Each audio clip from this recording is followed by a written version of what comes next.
नमस्कार दर्शक बंधु नियाली जिंदाबाद को स्वागत। आज आम पहुंचीचु टोला गोपीनाथपुर प्राथमिक विद्यालय परिसर रे।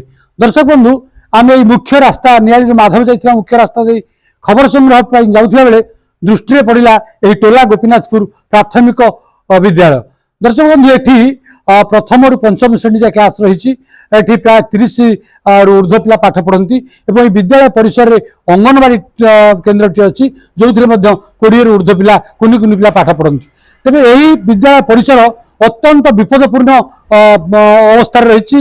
यार परिवेश एटी एक बड़ कोठा रही 2 महला कोठा जहाँ 2001 मसीह प्रधानमंत्री जातीय सहायता पांठि नाल्को करथिला बात्या विपन्न किंतु यह वर्तमान अत्यंत भग्न अवस्था रही जहाँ उपरे कांथ फाटी मेला है कोठी खुंट रड देखा जाउची केतेबेले यह भांगी पड़ी धन जीवन क्षतिर आशंका देछि। कुनि कुनि पिला माने यातायात करुचंती।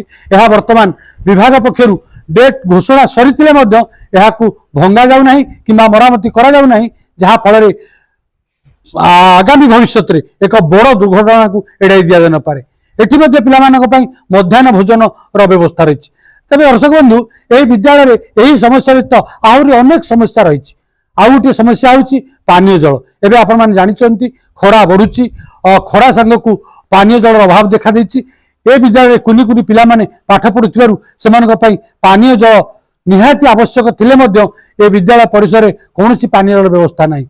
विद्यालय मुख्य फाटक अपर पार्श्व माने विद्यालय परिसर बाहर एक ट्यूबवेल रही सेठिकी पिलामानकु पानी पीवा पाई छाड़ दिया जाए ना ये जेहेतु ए करे मुख्य रास्ता माधव नियाली दखरा मुख्य रास्ता रही सबुबले गाड़ी मोटर यातायात होता है तेणु पिलामाने सेठी जीवाकू विपद बनी था शिक्षक शिक्षयित्री माने जहाँफल पिलामानकु बाहर को छाड़ती ना समय किंतु विद्यालय परिसर में कौन सी पानी व्यवस्था नहीं। आपन जानती निर्वाचन समय गत निर्वाचन समय जिते निर्वाचन आसे एटी जेहेतु भोट केन्द्र टी हुए भोट केन्द्र भोटर पानी सुविधा दृष्टि एटी केवल टांकी थुआई टांकी थोई से निर्वाचन सरीगले पुणी सेमती भग्न अवस्था रहे पानी आसे ना।